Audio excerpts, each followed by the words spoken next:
Hi, Adenike here with the part 2 of my review of The King of Boys 2. Yes, this is the part 2 of my review. So if you haven't seen part 1 and you're looking for something that's a bit more surface, not really in-depth, something that's not going to spoil the series for you, then go watch that one. I'll put the link down below in the description box. However, if you have seen the series, episode 1 to 7, and you're interested in hearing what other people think or what I think specifically about it, then go ahead and keep watching. Disclaimer, okay, let me just put it here. I'm not trying to teach a filmmaker how to tell her story. I'm just saying from a viewer's perspective, these are the things that I think would have made it a whole lot better. Number 1, we didn't need it to go all the way to episode 7. Even if it needed to be a series, 3 episodes would have done it. I don't think it needed to go all the way to 7 because it dragged a lot. Another thing that took a whole lot of time and I think could have been developed just a little bit on and then let go of were the subplots. The additional stories that kind of fueled the film or the series. I feel like, just a little bit would have been enough. There was an entire episode where we probably saw King of Boys just maybe once or twice, Another thing is the fact that they spent so much time telling us how amazing and how incredibly dangerous King of Boys is. And so little time showing us.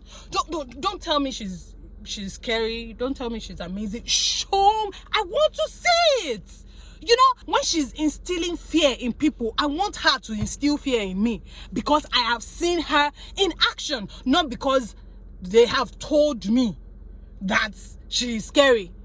Seeing is easy. That's why it's film, Another thing with the story was that they left a whole lot of things for us to figure out. And I know it's a filmmaking thing. It's a strategy. Like filmmaking, they're not supposed to spoon feed viewers, right? You're supposed to allow viewers use their senses sometimes. And that's okay. But if you're giving me 7 episodes and I have to use my senses, 7 episodes, then it becomes exhausting and not entertaining. I'm taking this too seriously. This series started out like my eyes were going to purge out of the socket, like they were my eyes were like this, and I was like, what? That scene where spoiler if you have not seen it, spoiler.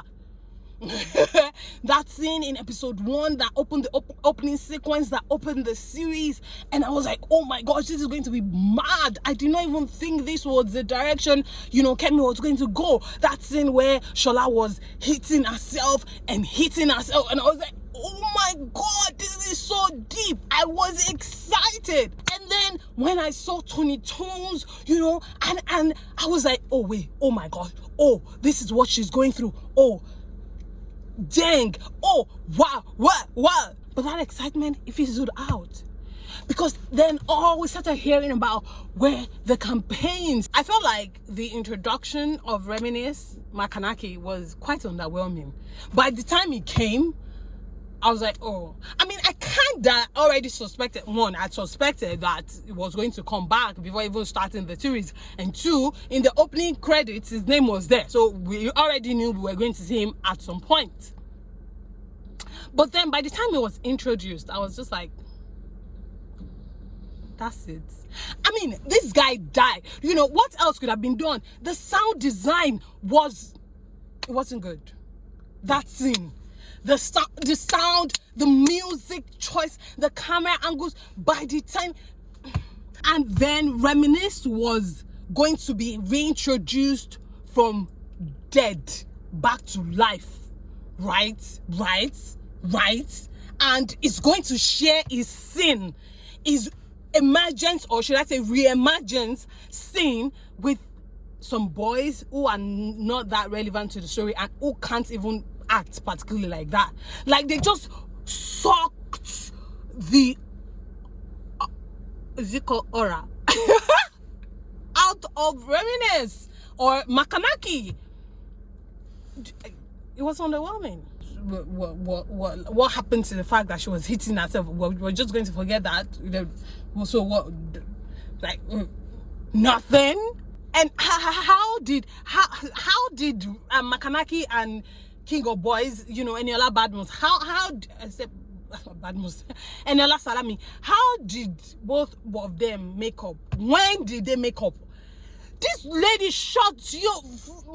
I wanted to curse, but I'm not gonna curse. Like, this lady practically killed you. When Makanaki went to the Babalawo, he mentioned Eniola Salami's name as one of his enemies that he wanted to, how did he now end up prostrating for King of Boys, and then King of Boys now made him Oba, and then so he is King of Boys and is Oba, and she rules Lagos. So technically she's ruling Lagos from the governor's office, she's ruling Lagos from the streets, which was her end goal. That makes sense. So why was she feeling repentant in the middle if that was her end goal from the beginning? Which was what the younger Eniola, Tony Tones, wanted all along. I think I'm just gonna stop there. I didn't finish watching it feeling satisfied. My thirst for King of Boys wasn't quenched with the return of the king. What do you think? How did you feel after watching it? I want to know your thoughts down below in the comment section. Okay, thank you so much for watching. I love you so much. I'll see you again very, very soon. Remaining God, and God bless you. Bye.